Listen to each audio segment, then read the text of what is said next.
excited to get through what's the second week of session, the first substantive week of floor action. I was very pleased to see our committees work with haste this week to start working on the priorities of our caucus.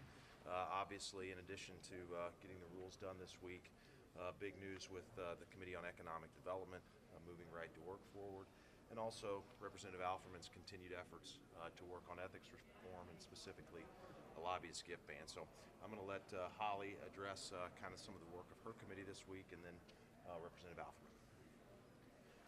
Yes, so as you know, right to work will be heard in rules today. I don't anticipate any problems, and so what was important to me in the Economic Development Committee was that we listened to all of the voices. The bill's been vetted year after year, of course, and but this year we have a Republican governor, so I do look forward to getting it across the finish line quickly, and I think that the process went very well. I feel that everyone that wanted to say something was able to, and with all of the freshman members, I think it was a great educational experience for them because they were able to hear both sides of the argument.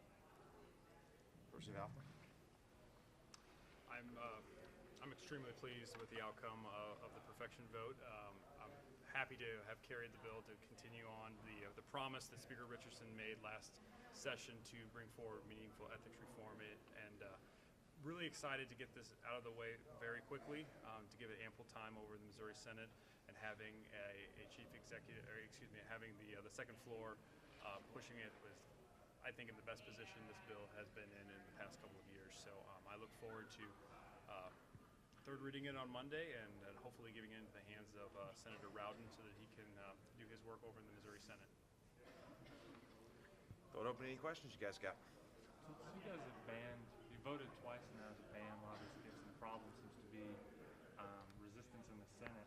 Is there any value maybe in the future to including a gift restriction or ban in House rules, or is that just a non-starter? No, look, we're intent on making this gift ban a permanent fixture of state law, and those of you that work in this building and have for years understand that the rules get changed every 2 years as we made big substantive changes to the rules this year.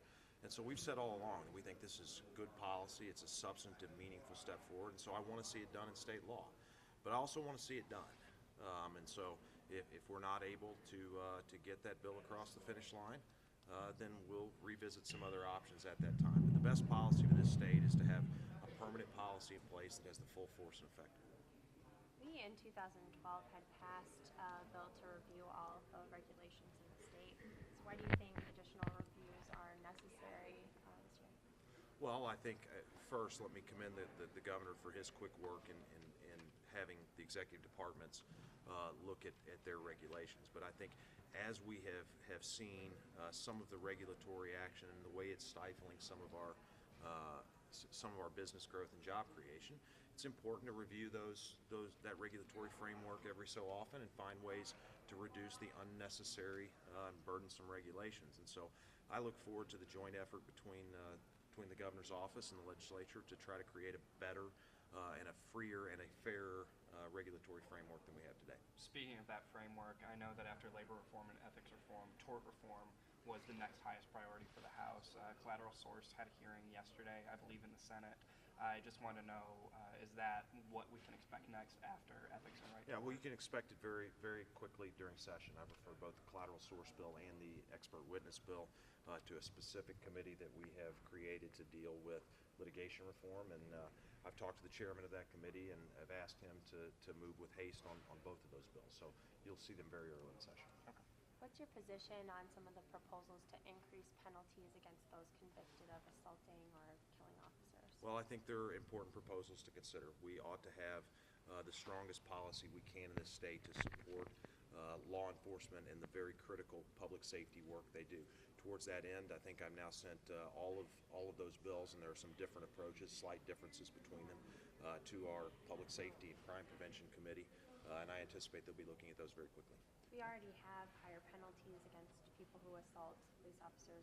Why is a higher penalty needed? Well, look, I mean, history is the reason. Our recent history is the reason why. We've had instances across the country where you're seeing law enforcement officers, not just who are experiencing peril as a result of their regular work, but they're specifically being targeted. And I think it's important that as a state, we have a policy that says, look, if you commit violence against a law enforcement officer, there are going to be incredibly strict penalties, and that's the reason why. I've got a couple of budget. From the governor during his State of the State. Well, I'm excited to have Governor Greitens here in the House chamber for his first State of the State. And I think I anticipate he's going to lay out a strong policy agenda and a policy agenda that's very much in line with the things that we have been working on as a House, and very much in line with the things that I laid out in my opening day speech. So we're excited to hear from him on Tuesday, and I anticipate it'll be the start of a good working collaborative partnership with the governor. I hear that some of, I We hear go that here. Just Senator Richard earlier said that there was a slight chance that the ice storm this weekend could postpone or cause a postponement in the State of the State. I haven't heard from Greitens' office yet, but have you heard anything? We're obviously monitoring the weather very closely, and I think we've asked all of our members to try to keep their constituents informed about how significant a weather event this can be. We'll take a look at it as the weekend progresses and see, but I don't think there's any specific plans yet to move the State of the State. I hear that the governor is not going to release his budget proposal during the State of the State. If that happens, is that going to set you back in terms of your committee work? Well, our budget chair, who's up here today, has been in regular communication with the administration and with our counterparts in the Senate. So we will be more than prepared to deliver a balanced budget within the constitutional timeline. Speaking of that, it's looking like there's a $450 million gap at the moment. I don't know if you want to address that or you, as far as what type of approach can we expect from the House as far as trying to close that gap? And do you think anything would need to be done during this current budget year? Well, yeah, I mean, I've been saying, and I think the governor has been projecting that there are going to be some additional restrictions. Governor Nixon had made about $200 million of restrictions before he left office, and there probably needs to be about that much more to get us where we need to be for the end of this year and to go into next year with a reasonable beginning cash balance in the general revenue fund.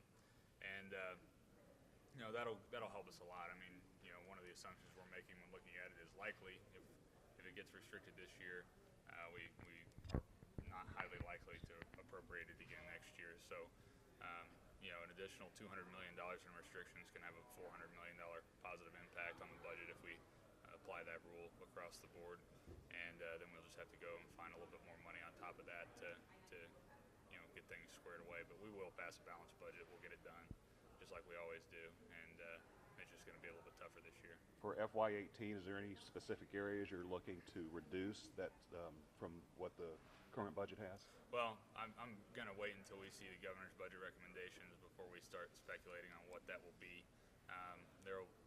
We have 5 appropriations subcommittees that are going to look at a lot of areas where are there funds. I mean, there's hundreds of funds in state government other than the general revenue fund that have cash in them, and are there functions that those departments perform that could